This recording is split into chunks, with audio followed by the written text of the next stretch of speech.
No, wait, am I calling you Elizabeth or Liz? Liz is fine. Liz. It doesn't matter. It doesn't matter.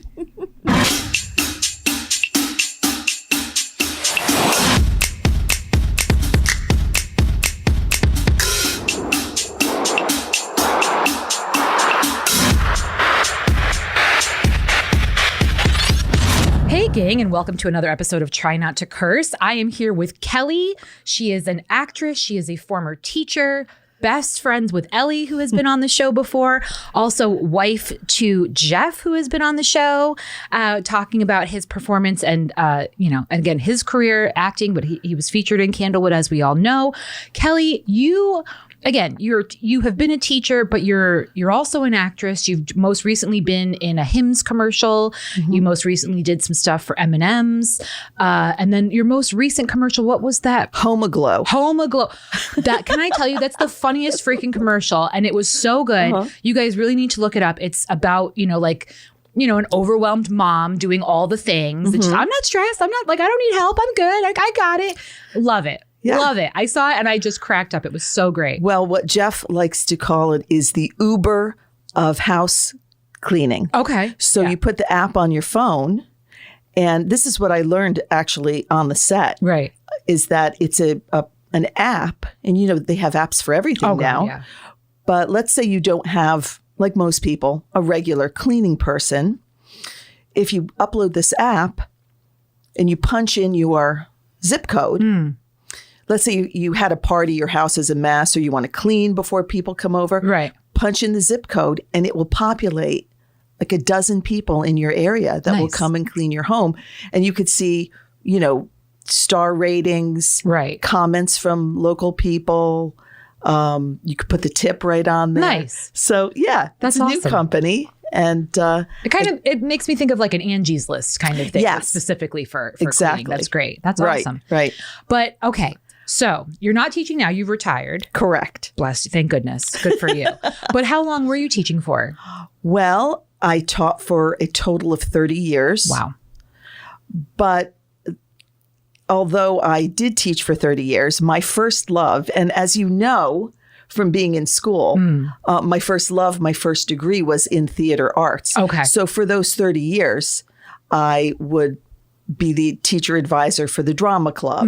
We would direct the variety show. Yeah. We would do Ellie and I, of course, the other teacher that you had on your program, because she's an artist as well, a musical artist. She sure is. Singer, and they have a fabulous band. Yeah. So actually, it was a gift when she came to our middle school. The principal said, you're new here. I'm going to introduce you to this other teacher. I think you two are really going to hit it off. Oh, that's funny. And we've been best friends ever since. Absolutely. Yeah. And what you taught science? I never had you as a teacher, unfortunately. But because of my theater background, I tried to pursue theater early on from getting my degree in the 80s. Sure. But then, life happens. You get married, you have a child. And I was asked by my daughter's school if I would come in and teach. It was a private school, so I didn't need state certification. Right. But when I did go back to get the state certification, they looked at my transcripts and they said, well, you've got Shakespeare, you've got journalism, you have all sorts of writing courses in your transcript. We're going to have you get your teaching certification in English, grades 7 through 12. Oh, okay. And at the time, English and reading, you could teach with a 7-12. But in the state of Connecticut, you have to get your master's degree in order to keep teaching. So then I went back and received my master's degree in history. Oh, cool. Okay. Because I just love history. Yeah. I love, history, English, obviously language arts. Well, it's stories. I was not the math science side of the brain. That's fair. I'm certainly not either. I still don't math well. Yeah. Same. Yeah. As everyone knows, Mike Ron Steve likes to remind me all the time on this show. But okay. So were you always in New Milford, or like you said, you started in a private school? Correct. And then my first year, once I received my certification, I spent 1 year in Westport. Okay. But it wasn't a full-time position. So I put my resume out there after that first year, and it was called immediately by the middle school up here in New Milford, and took the job and never looked back. Nice. I mean, I just stayed there for 30 years. We ended up buying our home up here. We left, my husband and I were living in Reading, Connecticut. Oh, okay. Yep. So we said, we might as well move up to New Milford, because as Jeffrey was a musician his entire life before he moved into acting. And he was like, well, I could do that anywhere I go. That's true. But for you, the commute's easier if we move up there. And then once we discovered the lake, and Jeffrey is just a crazy water skier, he's like, we got to live on the lake so I can water ski. Okay. Sure. So why not? That's what we did. That's awesome. But, just going back historically, I got the bug very young when my mom was helping with locations when Paul Newman was directing a movie in Georgetown, Connecticut, which is where I grew up. And his wife, Joanne Woodward, played the role of a school teacher, and they needed lots of young children to be extras on the set. And I was paid for that. And I was like, oh my gosh, this is too fun. Yeah. You get paid to make believe. Yeah. And then all through elementary school and middle school and high school, I just did as many plays as I could and took dance lessons and pursued my degree in it. Yeah. And was super fortunate to get involved with a lot of community theater in this area. I think I've performed on almost every community theater stage in the area. I love it. That's awesome. And then I was approached by an agent, and from there, all of my commercial work has taken off. That's awesome. Which is so much fun. Yeah. I really do love it. Yeah. And again, you look like you're having a good time. You've been on one of those big LED screens in Times Square. Well, I think I still am. If any of your listeners happen to go into New York City in the near future, I don't know when this is going to air, but should you go in this week or next week, let me know if my big mug is still up there. Because, and here's a little surprise. First of all, I knew my agent wasn't going to submit me to be a model because I don't consider myself a model. I'm not tall. Right. I like to say curvy. Sure. But the role, I saw the call for it on Backstage, and it was for like a mom sort of character. And I was like, well, yeah, I could do that. That's what I am. I am a mom. So what the heck? I put myself in, and then I got called and they said, well, the representative from Mars Candy really likes your look and they want you to come in. I love it. And I said, oh my goodness, how fun. And you're going to be modeling the Mars apparel. So like M&M hoodies and M&M t-shirts, and hold up an M&M coffee mug, and, sling the M&M backpack over your shoulder. So when I first arrived, everyone had their own rack. I never really appreciated how hard models actually work.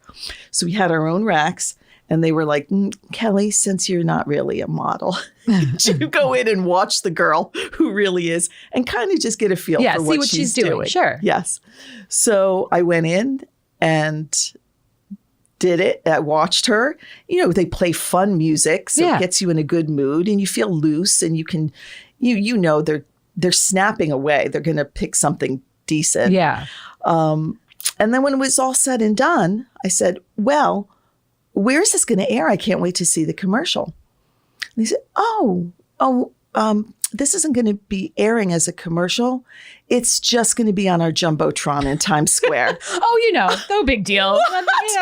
Are you kidding? Just a little. Yeah. So now that we actually did that, I want to say in the spring, and it was for the fall apparel. Yeah. Because it was hoodies and sweatpants and so forth. And then they didn't start airing it till September of 2024. That's the first time I went in and I saw it. Actually, I didn't see it first. My neighbor saw it. That's so great. And started videotaping it and said she almost went face flat in Times Square when she saw me up there. And then they said, we also have 2 other flagship stores, one in London and one in Berlin, Wow. Germany. So I was not offered. I went on a ladies' theater trip in January to London for a week. I'd never been there. I always wanted to see the shows in the West End. And of course, day one, we all walked over to the M&M store and couldn't believe the amount of footage. It was way more footage, actually, that they used of me. Oh, really? In London. London likes me better than Times Square. That's so cool. Yeah. So next stop, Berlin, I suppose, if it's still running. Why like not? I said, listeners out there, first of all, follow me on Instagram at Keli Solomon Actor, KeliSolomon Actor.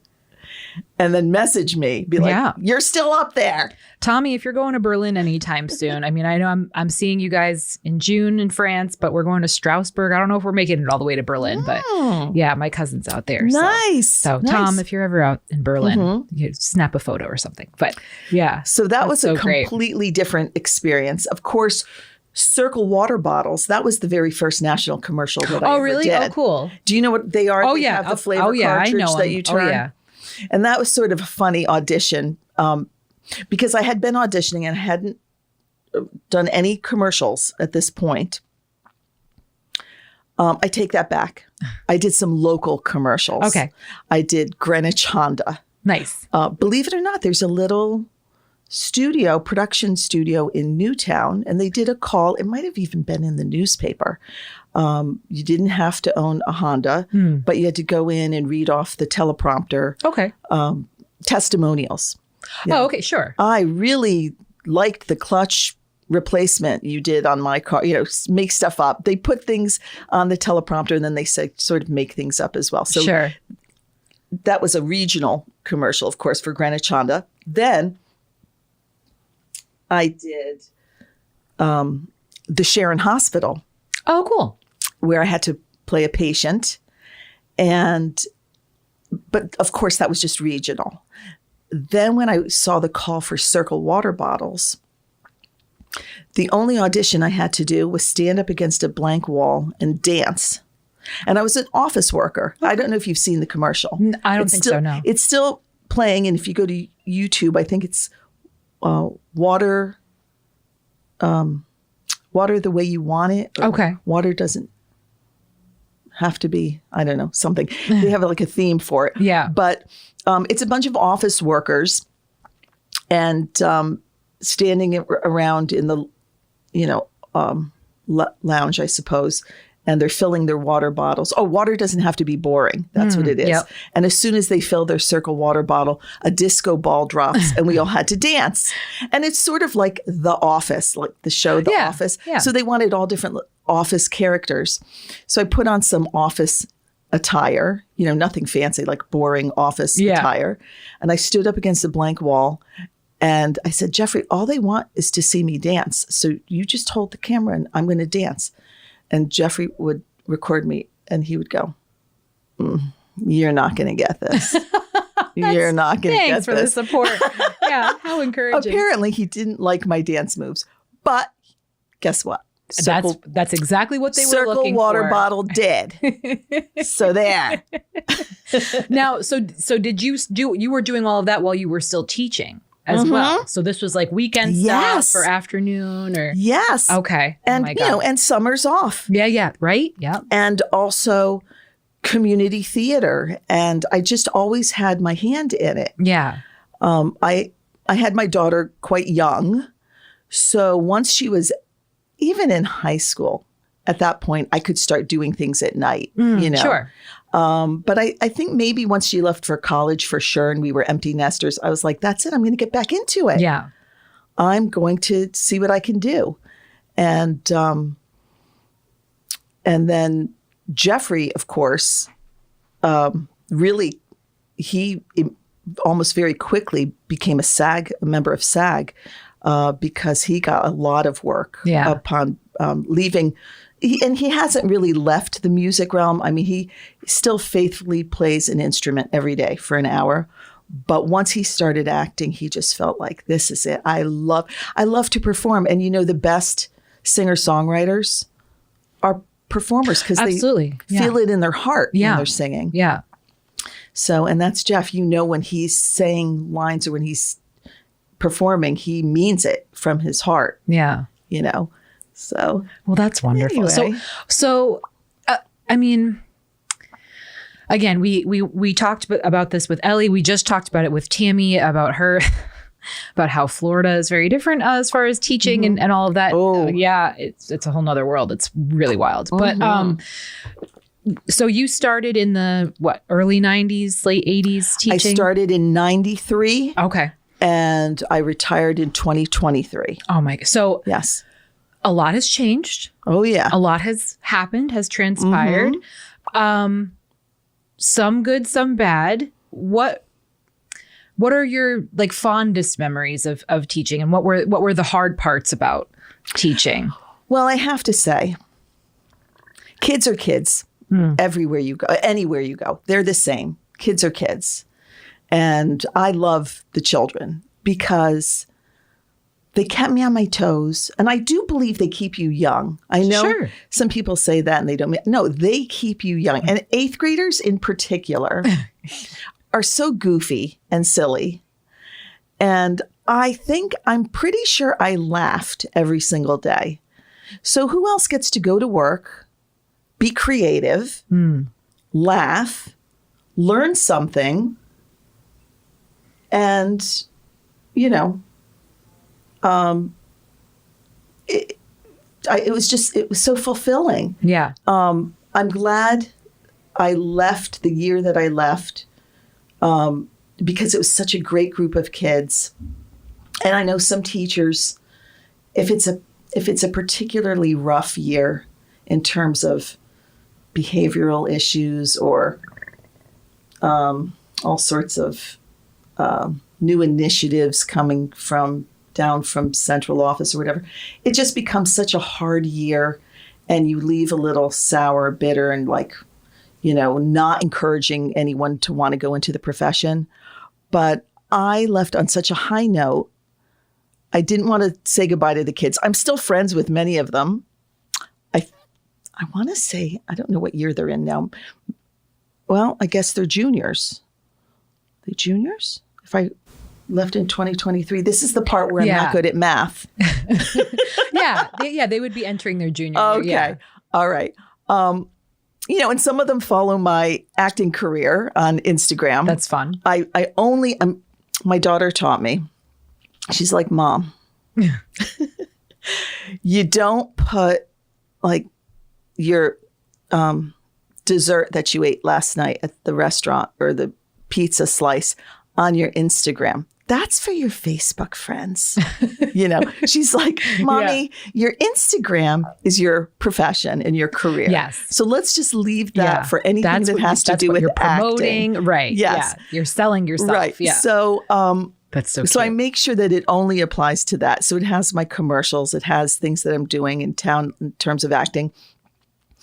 And so some of my high school students now, and of course now beyond, because think about it. Okay, this is mental math.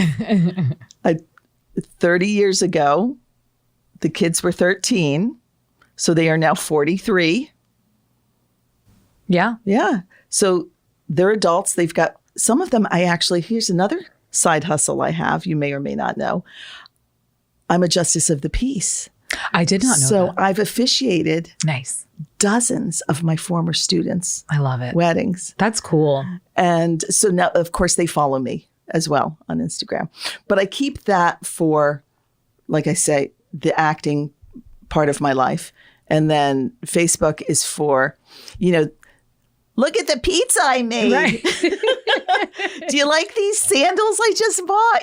Whatever you put on Facebook. Right. She's like, oh my God. I'm learning social media. Hey, it's a lot to navigate. Yep. It can be again, as I said to Tammy, it can be overwhelming. I try I tried dabbling with TikTok here and there, but it's just too much. It's a pain. I don't know. I can't be bothered. My students, the final years, I remember my students trying to get me to do TikToks with them. I didn't know what I was doing. Right. And I was like, oh my gosh, if this goes viral, will I lose my job? I'm dancing in front of the room. Right. Or whatever it is they would do. So, technology is a blessing and a curse. I learned how to manage the cell phones in my room. Sure. When it was appropriate for them to use it. There's some really fun games actually that educators use, like Kahoot. Do you remember Kahoot? Possibly. I'm not sure. Did we use Brain Pop? There were a couple of games that were like interactive on the smartboard. And if they didn't have their Chromebook, I was okay with them taking out their phone because they were using it in an educational way. That's fair. Yeah, we didn't. I'm 40 now, so we didn't have any of that stuff. We were still getting in trouble if our pager went off, if somebody had a pager. Oh yeah. That was the height of our tech, and the T190 whatever $1 million calculator that we all needed for one semester. Yes. But Texas Instruments. Yeah. That was the height for me. We had cell phones in college and stuff, but certainly not smartphones like today. It's just it's just wild to me. So, and I get mad, my job we don't talk about on the show, but I just had a conversation recently with someone. I said, I'm so sick to death of the cell phones. I'm sick of it. I'm sick and tired because A, we're not supposed to have them. Right. And B, especially with, again, the job that I don't mention, but it's a safety thing for us. And I keep trying to explain to people, when you've got your cell phone on you, you're not here. You're not present because you're checking, who, what, did it? You're thinking about the conversation you're in the middle of. You're thinking, I forgot I got to do it. You're not present. Right. And it drives me crazy. And it drives me crazy everywhere I go. You see it all the time. Any place you're at, there's somebody with their phone. It's more important, or this is, okay, hi. We're at holiday dinner with the family. I hate to see it in restaurants when people are sitting around, having dinner with the family and someone's got a phone out or a tabby out. I was like, right. To the point where I know most people aren't even they don't even realize what they're doing. They're just, it's what I'm used to. They're just picking it up. It drives me crazy. But so I can't imagine when it really started to become prevalent in schools, how frustrating that was for you guys. And so it's great that you found a way to incorporate it in what you were doing. So then the students don't feel like they're being denied, which is this, especially for middle school students. Well, you can have it, but there's a time and a place. Exactly. And I think even now, one of the biggest issues in education is AI. Oh, yeah. And how can that be used in an appropriate way and not in an abusive way in learning? I tried, especially coming back from COVID,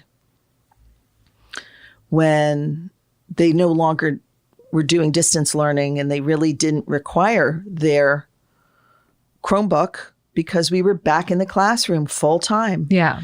I wanted them to start handwriting assignments. And that was a struggle for students. Just go up and down the rows and hand them lined paper and say, now write a paragraph. Can't do it. Can't do it. Need a break. My hand. Oh, my hand. And students really do. And many of them crave, they want to know how to do cursive. Yeah. And I used to literally photocopy. I've picked up a cursive workbook at Staples and just ran off copies because it's really an art form too. Yeah. It's almost like calligraphy for kids today anyway. So just having proper handwriting or penmanship. Yeah. When I actually said the word penmanship, they had no idea what I was talking about. Wow. I was like, some of you you whippersnappers need to start working on your penmanship. And they'd be like, what are you talking about, Mrs. Solomon? That's wild. By the way, I love, what is it, Abbott Elementary. Yes. Yes. Oh my God. It's so much fun. I love that show. I do. I love that show. And she wrote it, the creator, Quinta Bronson. Yep. Because her mom was a public school teacher. Yeah. And I think she heard stories her whole life and was able to relay them. I don't know if her mom is an executive producer on it or what Lord she should knows. be. Yeah. But I so enjoy watching that. It's brilliant. I could relate to so many of the stories. Yeah. And all the individual characters. It's just such a brilliant show. I love that show to death. I really do. And I still go back and sub, by the way. Oh, do you? Yes. Oh, gosh. Yeah, I still go back and sub. Bless your heart. And I have a captive audience. I go, hey kids, who wants to see my latest commercial? I love it. If you do your teacher's work, I'll put it up on the smart board. That's great. That's so, I think that's awesome though. Well, I was going to ask you, 30 years, and this was a question that I should have asked Ellie as well when she was here, and Tammy when they were on the show, but 30 years, you're teaching the same subject. Mm-hmm. How do you keep it fun for yourself? How do you not get burnt out and just feel like you're just repeating yourself year after year? I mean, again, you get a different variety of students each year and what have you, but how do you keep that fresh and how do you keep yourself motivated? Well, the beauty of the curriculum for my first 25 years when I was teaching social studies, I started the first 5 years, I actually taught 2 sections of English, 1 section of reading, 2 sections of social studies. And of course, English was always fun because you're reading different novels and mixing it up a little bit and, reading, we used to say, high interest stories because you have to grab them. You're still motivating students who don't love to read to want to read. And I was actually inspired by my 6th grade teacher. I was not a big reader up until 6th grade. We played a lot outside. We rode our bikes. Yeah. I just didn't want to go in and settle down and read a book at night. I would prefer to watch television back then. So my 6th grade teacher found something for me to read. Oddly enough, it was a book of Greek mythology that I got hooked on. And then she's like, okay, now I know what I can sort of show you what to read. So that was always creative and fun. And the history part of my brain or the curriculum was civics. So we read the Constitution from beginning to end. Oh, wow. Every year. I made sure we read every single line of the Constitution. And our textbook had one column with the sort of the original language and then the column next to it that sort of explained. Like broke it down, where it would say something like, no man shall be president who has not attained the, age. Where, you just have to be. Right. So every year, without a doubt, I could find something happening politically that applied to the Constitution. Ooh. So, and let me tell you, think about the years from the 90s through the 2000s. There was always something. And we actually used to get the New York Times delivered to the school, like the hard copy. Yeah. Until that stopped. And I was like, I still wanted a it's wild. I guess it's better for the environment. Now I read my newspapers digitally. Sure. But I literally would, first thing in the morning, and we used to do silent reading. I don't know if you remember that. We used to have silent reading in the morning. Yeah. So as part of homeroom, and then you would start your day. But it would give me just enough time if I got in early, had my coffee at my desk. I'd skim through the New York Times. I'd find some case that was going on somewhere where somebody was suing about their First Amendment right or one of their Fourth Amendment right or something to do with the Constitution. And I would clip it out. And we always had something to talk about and something to research. We researched Supreme Court, landmark Supreme Court cases. So to me, it was always fascinating. It was always interesting. And 8th graders have such a sense of justice. Like, it's not fair, everything. And you'd have to show them, the Supreme Court ruled because let's look at the Constitution. This is what it said at the time. And loopholes and due process. Exactly. So, I mean, that's the political science part of me that I'm trying to, because sometimes my heart starts to palpitate if I think too much about it. Yeah. And I just revert back to the arts, and then I feel peaceful again. So how did you, again, social studies, history, how did you deal with the heavier subjects? Because I think I myself, maybe intentionally, I'm pretty good at poking the bear. But, for me, like, my mom is a true liberal. She's been to every protest in the past 2 months, every weekend, every Saturday, she's out there with a sign, doing her chants, what have you. And, we do, postcard campaigns every election year, trying to get people out to vote, all that kind of stuff. But when I think it was 8th grade for me, I stopped pledging allegiance. I would stand, I would be respectful, but I wouldn't put my hand on my heart. I still do it to this day, ball games, whatever. Because I'm learning, right? And I learned about indoctrination, and I learned about the Hitler and Nazi rule and all of those things. And I was like, what is, hold on. I was like, but the Pledge of Allegiance. Right. So I didn't mean to challenge my teacher. Absolutely. But we did have there was one project they had us do every year where we had to create symbols. I don't know exactly how to explain it, but we had to create 3 different types of symbols, and to represent America, to represent where we were, our past, our present. So I made an American flag, but it was all silver and gold.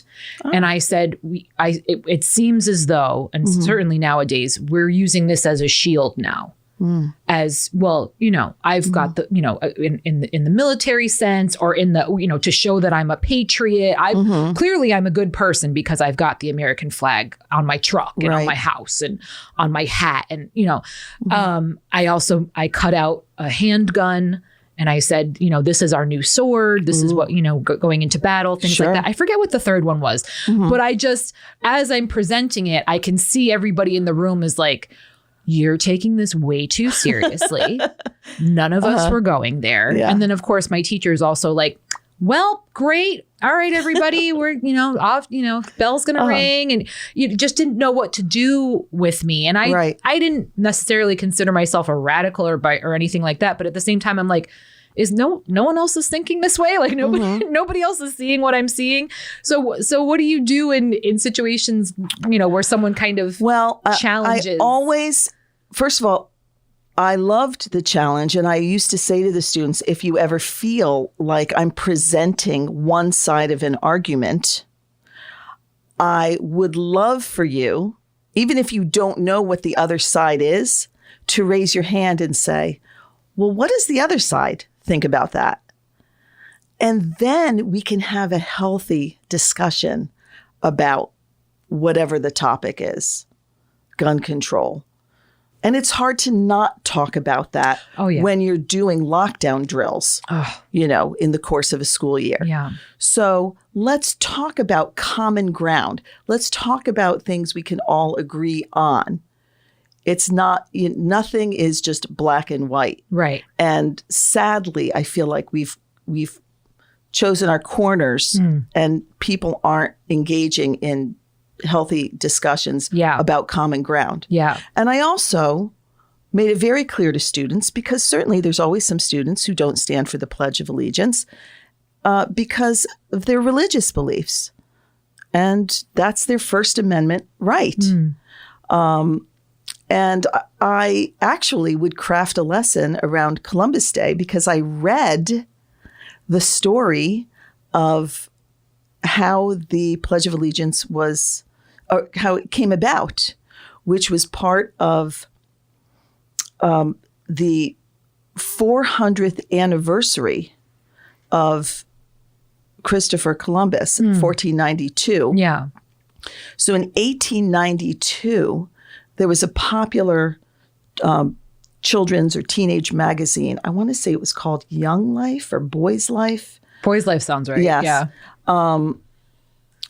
It was a couple of years since I've taught this, but they were preparing a special edition just for Columbus Day. So leading up to that special edition, they would say, hey, boys and girls, cut the proof of purchase from behind this magazine in the back and mail in these stamps. And for however many you mail in, we'll send you a flag that you can give to your teacher to put up in their classroom. Okay. And then, and I'm embarrassed to say, or, names I'm now losing because I'm not teaching it so regularly. But the fellow who wrote the pledge, they were all put in this special edition, different stories about Christopher Columbus. And they put in this poem, or, now pledge, which was originally written. And it was to, when you break it down, we're indivisible, because in 1892, we had just survived a civil war. And the author of the pledge also said there was mass immigration in 1892. I mean, this is when my family came over from Italy and from Poland, to Ellis Island. So there were so many students in the classroom that didn't speak English, or, all from different nationalities. And they thought, well, let's do this one shared common thing where we're going to say we're indivisible. We survived the Civil War, and with liberty and justice for all. And now we know, kids, from 1892, even to present, there were plenty of times throughout history where it wasn't liberty and justice for all. Right. So if you still feel compelled to stand as a way of, you could say it almost as a way of protest. I would purposely say liberty and justice for all extra loud. Yeah. Or not. But that is your choice. And that's the beauty of America. That you do have that choice. And we're not supposed to attack each other for our differences, religious, political, or otherwise. Right. And it's what our veterans fought for our country.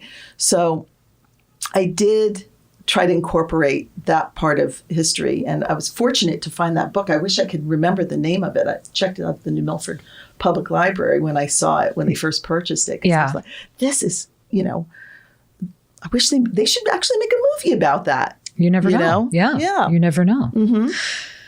Well, I just, again, like I said, you have seen a lot change from when you first started to now. Some of it good, some of it scary. So, and again, with the cell phones coming in now, thankfully, the schools are realizing, okay, we got to do something. We got to put, we can't have them, keep them in your locker, whatever you got to do. So I think that's great. But how, I don't know how to phrase this, because again, it's again, the fact that it's different state to state from what we've heard from Tammy is just, I just can't. Where do you see things going with education, as far as, like you said, with AI now, with all the smart boards and all? Because as I mentioned again with Tammy, that kids are losing their fine motor skills because they're not used to writing with regular, pen and paper, and it's as connected as we are, as quote unquote social as we are with all these apps, we're not connected, we're not social, we're very much alone in our own heads and our own world. I just get nervous thinking about. The good news is that curriculum and policies are at the local level. And if you can get your PTO and get your parents and your local people engaged, with the school district and making connections with different companies in town, and, that they will make those choices for their kids, for what they want. Yeah. I'm a boomer. I was old school. I didn't even want a smartboard. I loved my chalkboard. Yeah. I loved chalk. I was like devastated when we went to the dry erase boards. I never had one. I couldn't. I was like, Yes. what? Why? What's wrong with chalk? What's wrong with an erase? Like it was so weird to me. The kids loved banging the erasers outside. If you let them go out, and then there came the time where you couldn't let them out the door because all the doors had to be locked in the building. It's so sad, but I resisted a smart board until I finally got one and I saw the beauty of using it for various things, for all sorts of visuals and interactive things you could do to keep the students interested. But I'm still old school. I did a long-term sub position last spring, this time last year. And I insisted, I want to say they were fourth graders. Might have been a combination. I insisted that they memorize their times tables and not be able to look at a chart because they were relying on this chart. You've seen the times table chart. Yep. And I was like, oh no, Mrs. Solomon is here. Yeah. Take them all away. No. We're going to learn. Yeah. We're going to sing. Yeah. I was like Jack Black. In sing song, we're going to do all the times tables. I'm going to show you how to do the nines on your hands. Yes. I learned that from Stand and Deliver. I'm like, there's certain things you should just have. You should know. And any parent who is okay with, they have calculators now. Oh, they have computers now. Oh, there's spell check. They don't need spelling bees. No, this was something I prided myself in. Absolutely. I loved when I was the last one standing in third grade, in the rows. Yeah. And they would ask you to spell a word. Oh, sit down. And someone would, ultimately, be crying in the corner because they didn't spell orange correctly, right? And I actually would make my eighth graders. I love it. Do, not round robin, around the world, I guess that's what you call it. And I would say, everyone stand. And I would do state capitals. And then, they would get so down on themselves. And that's another thing too, is that it's so important just to build that confidence. Yeah. Yes.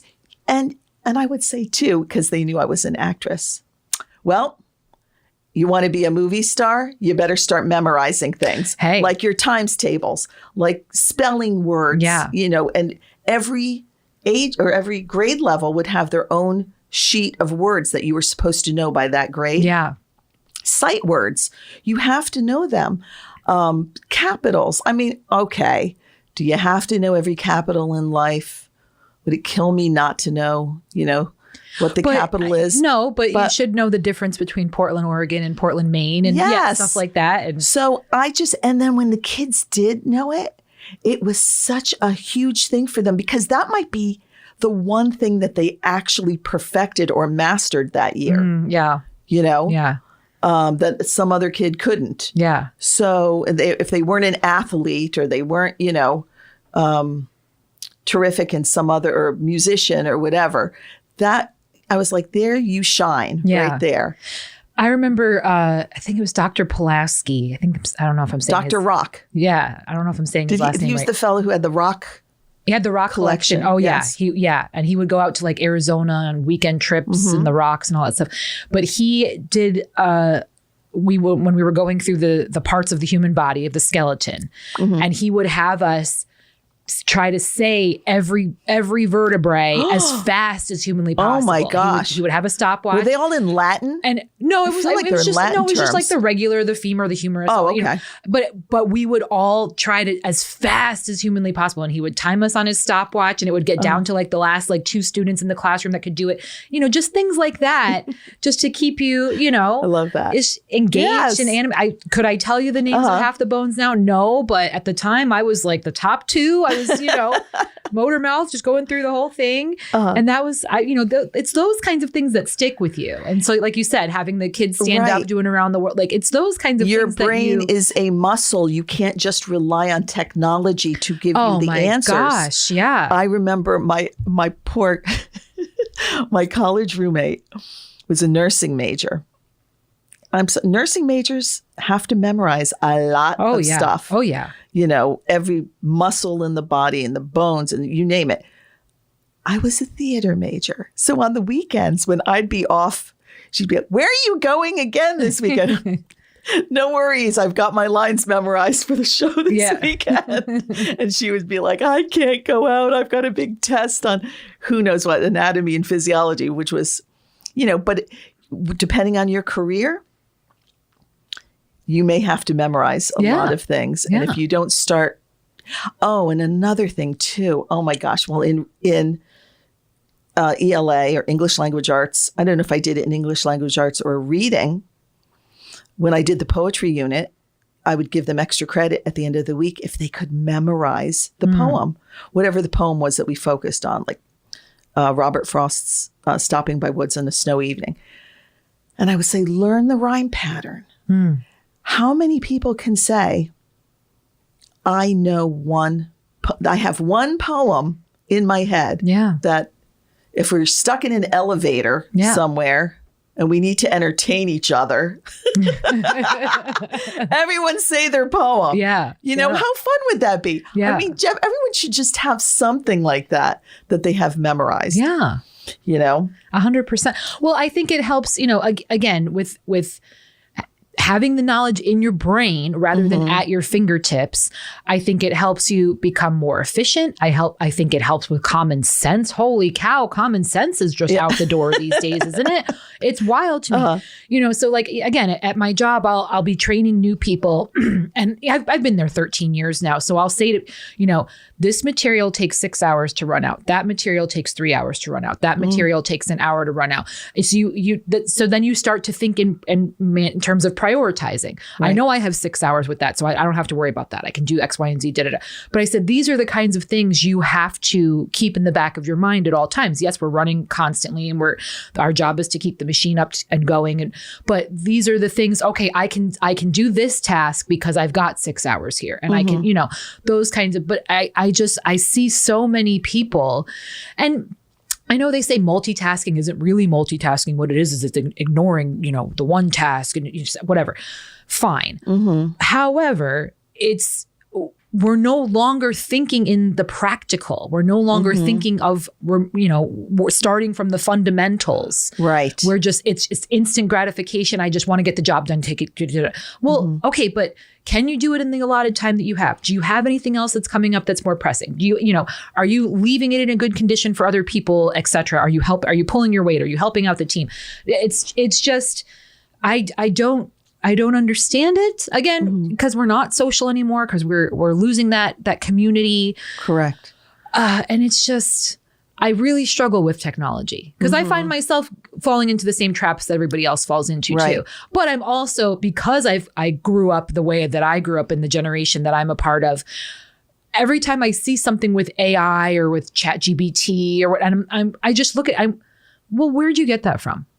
Cite your source, because I'm used to from this article, from this study, from So now when people plug stuff in and they just get a quick answer, they just take it verbatim. Oh, yep, that's because ChatGPT said so. Right. Well, okay, but where did they get it from, and how did they confirm that that's factual? Or and I know more often than not it is, sure. Right. But I think it's making it harder for people to think for themselves. And I do believe, of course, it cuts into human to human interaction because you don't have to. You can just argue with somebody online and you don't have to look them in the face or see the tears in their eyes. When you're, or have an understanding of where they're coming from and what it is they've experienced that has formed those opinions. Correct. Yeah. And I do believe that it prevents us from, especially children, from mastering certain skills that we were required to master at a certain level. Right. I heard they're changing the report cards at the elementary level now so that they're more where it would say, for example, instead of just giving them a grade in their topic, it will say, let's say the card would say something like, the student can write a 5 to 6 sentence paragraph. Is it under development? Have they mastered it? Or is it still? Yeah. I forget what the third one would be. And the teacher will then have to say, oh, if they've mastered it, great. But for many students, even in 8th grade, I should not have to remind you to start a sentence with a capital letter. Jeez. And end it with a punctuation mark. Yeah. But when you're texting all day, you don't need to do that. Yep. I still go back. I'll reread. Oh crap! I spelt that wrong, and I'll send the right. Like I'm not an idiot. Like okay. Or you have to autocorrect. Yeah. And in the future, there are certain things. I mean, we just created the program for the play that opens Friday night at Theater Works. Yeah. And I had to proofread everyone's bio. I had to proofread just the whole thing, and knowing, you forgot to put a comma before that word, and you need to capitalize that, and it's not possessive apostrophe s, it's plural ies. Yeah. But if no computer was going to run that through, I mean, we literally sent it to a printer, and the system that we were using, I guess, didn't have spell check or anything in it. I suppose I could have done each individual bio that way, but I mean, my goodness, we're adults. We should be able to do that now. I literally saw a girl, sort of crying, fake crying, but saying she had just, on social media, she had just gotten hired for this job that she loved. And she was asked to write something, and she's like, I don't know how to spell. But I wasn't going to tell them that in the job interview. But I'm expecting to be able to run whatever I write through a spell checker. Yeah. Yeah. So I do, as much as I love thinking of all that the future has in store for us. Yeah. And the good that technology can do. And it certainly can. We do have to be careful that we're not getting away from the basics. Yeah. Oh, yeah, exactly. And the only way that's going to happen is with parents going to these Board of Ed meetings and insisting that whoever is in charge of writing the curriculum is putting those back into it. Of course, after all of the arts, what they call it, industrial arts, the UI classes, after wood shop was eliminated, after metal shop was eliminated, after cooking was eliminated, after sewing was eliminated, now people are screaming. Why aren't we bringing these back to school? Well, it's too late. Yeah. We've cut those programs. We've cut those teachers. The funding. Yeah. The funding. Yep. And it's even hard now to find those teachers to bring them back again. Yeah. And now those electives are mostly computer-based. Coding and some sort of, what are they calling it? Well, we had like cut, copy, paste. We had stuff like that. Cut, copy, paste. And the audio visual. They're calling it something citizenship, like I don't know. Computer citizenship, but like how to be a good, user of the computer and not abuse it. And know to look for things that are that are fake websites. That's good. I mean, that is good. I can't believe I can't. It's kind of like critical thinking, but that's good. Which is good for them to learn. Yeah, that's definitely needed, especially like again, you just and I'm okay with graphic design. That's a great skill to have too. But cooking is a life skill. Right. Everyone should have. And it also involves math. So when you have to cut a recipe in half, oh my goodness, okay, I'm cutting it in half. It called for a half a cup of milk. I have to now make it a quarter of a cup of milk. Right. Oh, that's math. Yeah. Oh my goodness. Well, and it also allows you to be creative if you got to substitute this for that, or, I don't like the flavor, or, right. But it's same with wood shop. Yeah. And I've had contractors say that young people are coming out of school not knowing how to use an actual ruler properly when they're measuring wood. So back to, can we bring a little of the basics just back? a little, would be nice. Again, just the fundamentals. I'm not asking anybody to completely transform the way, but the basics, for goodness sakes. And honestly, that goes for the English Language Arts department too. I would love for all students to have to read some classic American literature, not just whatever is the book of your choice. That's some young adult fun book that you've probably read every year since 5th grade. Everyone should have to read a John Steinbeck, or everyone should have to, I think at the high school they do more of like Hawthorne or everyone should have to read. We used to do a Shakespeare starting in 8th grade. And then you would do one every year. Yeah. You do Midsummer Night's Dream in 8th grade. That was my favorite. They would do either Romeo and Juliet in 9th grade and Hamlet and so forth.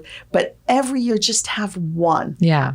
And now I'm not even sure that that's still in the curriculum. That's scary. So, yeah. Yeah. And okay, this is just me in my perfect utopian school district. Yeah. Which I do remember having to write the paper when I went into the program. There was and I think they still have it in the state of Connecticut, the alternate route to certification. Quite a few teachers in New Milford that already had degrees in other subjects, like science, math, that wanted to then move into education, could do this program. It's like an 8-week summer program. Now they extended it to a 2-year on the weekends for people who still want to work while they take it, because some people can't just take a full 8 weeks off in the summer to do this program. And, okay, I just lost my train of thought. Okay. Does this happen a lot? Is it just me? Lord knows it happens to me all the time. Yeah. That's okay.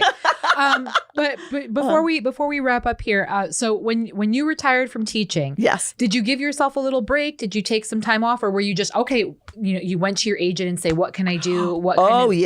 Just right back into it. Yes, actually, I want to say, I knew I had to put in for my retirement in October, knowing that of 2022, knowing that I was going to be leaving in May of 2023 or June of 2023. So, so you said to your agent, hey, I said to my agent, I literally just put in for my retirement. Please do what you can to get me work. Like, I'll be out in June. I've got spring break. I could do, over spring break or film things on the weekends. But get me work, because now I'm going to rely on it. I retired before I'm 65, so I still have to buy my health insurance privately. Yep. Which so is fun. So much fun. Crazy. So I'm like, I need the work because I need health care. Right. Yeah, of course. So, and she did. She's been getting me tons of auditions, but for like every, 25 auditions that you do, you get one gig out of it. But there is joy in doing the auditions, I have to say. Yeah.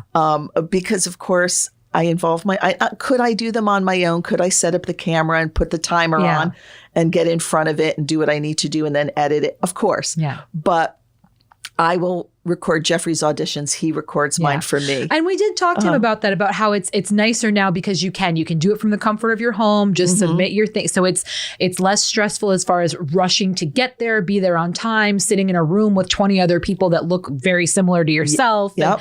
And, you don't have all of that extra pressure on you. You can just focus, do the best performance you can do, and then send it out and hope for the best. Post-COVID, I've been called into New York City once.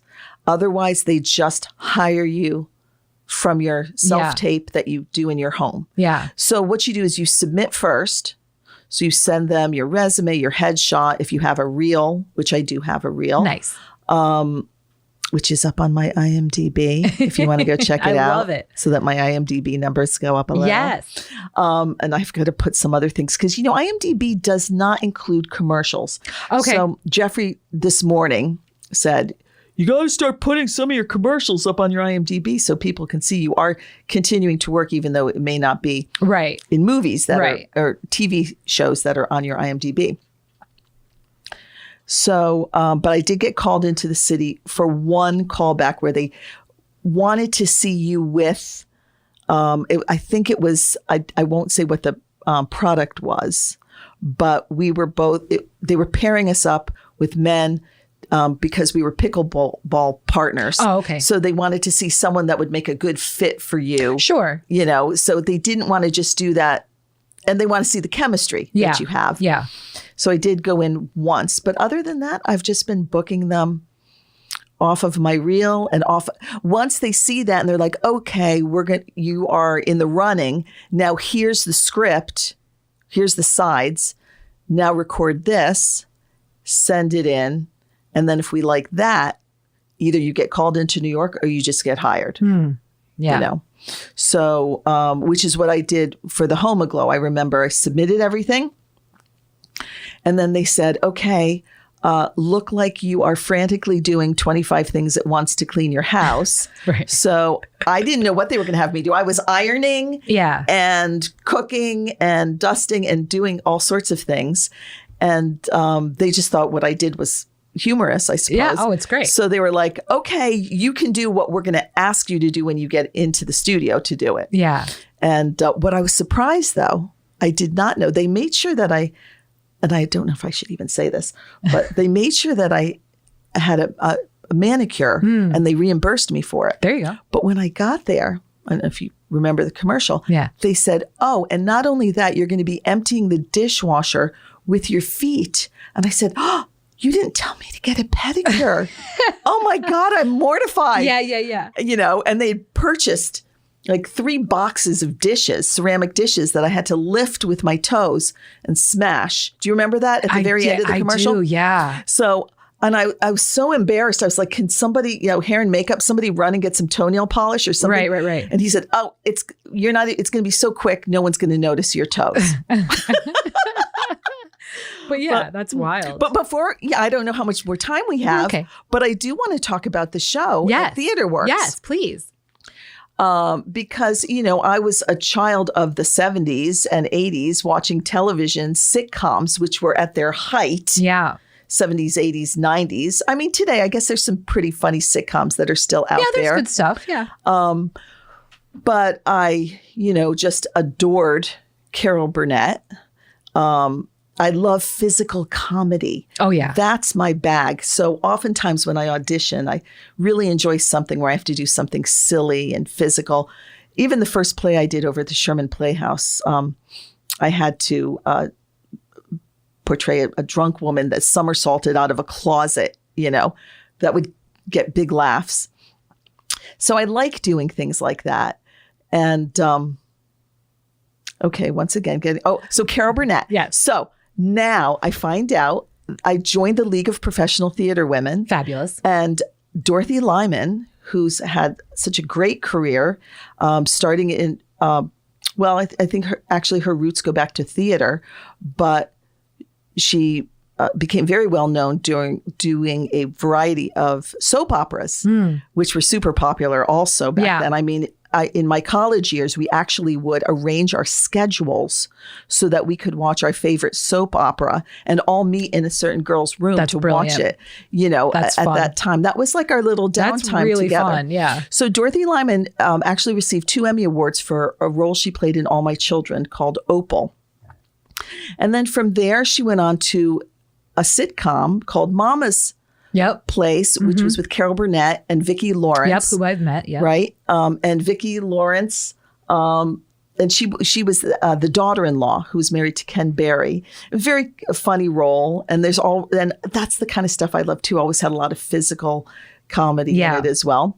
And then from there, she became a director and directed 75 episodes of The Nanny. Nice. I love that show. So I met her through this League of Professional Theater Women. I did a staged reading of one of her original plays at the Ivoryton Playhouse.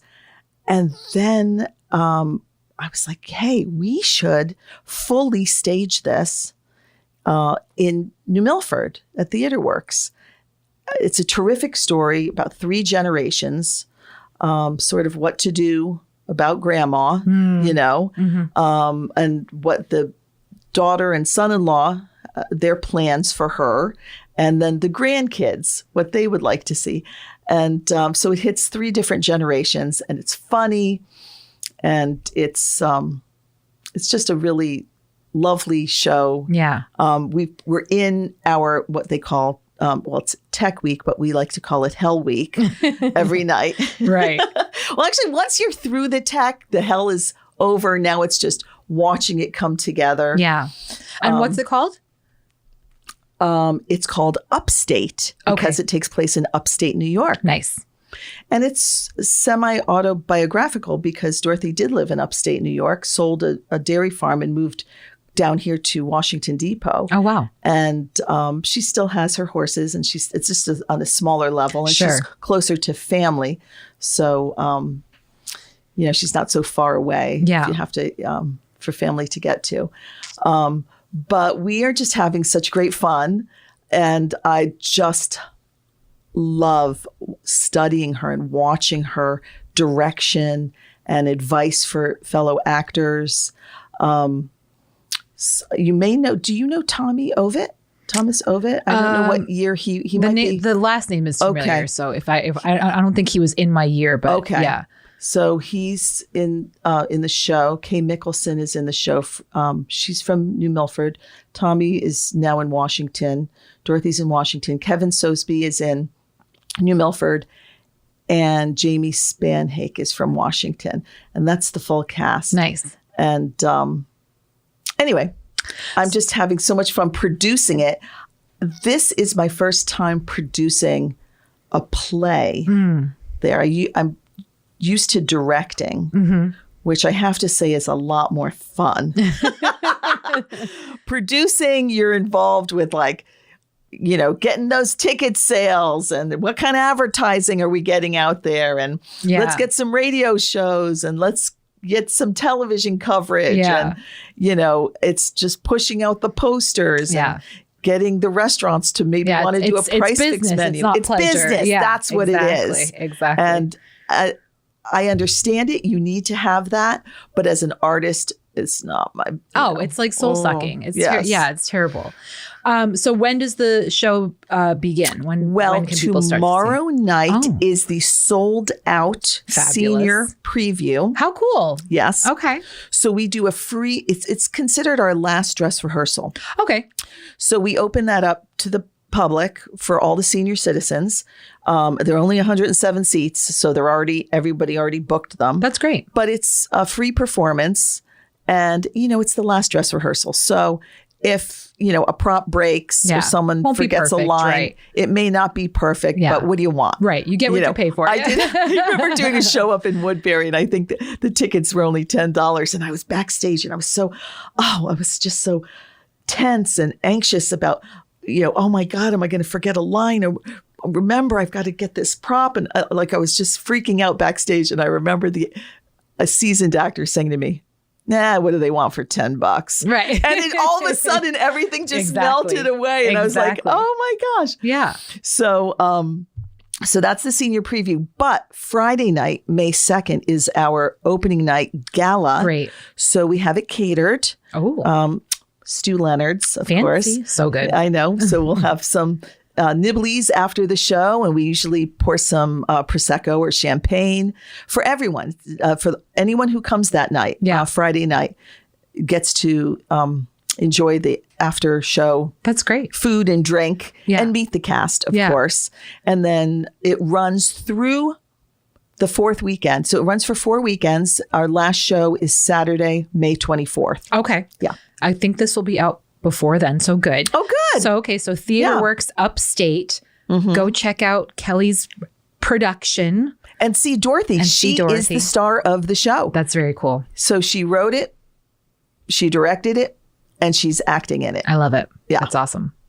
Well, again, Keli, thank you for being here, for talking about all your different experiences. And you guys, go on her IMDb, check out her commercials, see the things that she's been a part of and the things that she's got upcoming, because she's never done, always has something in the back burner ready to go. And I didn't curse. You didn't. I don't think I did either. You know, it's always surprising when we get through without. But again, gang, this was Try Not to Curse, and we thank you for joining us, and we'll catch you next time.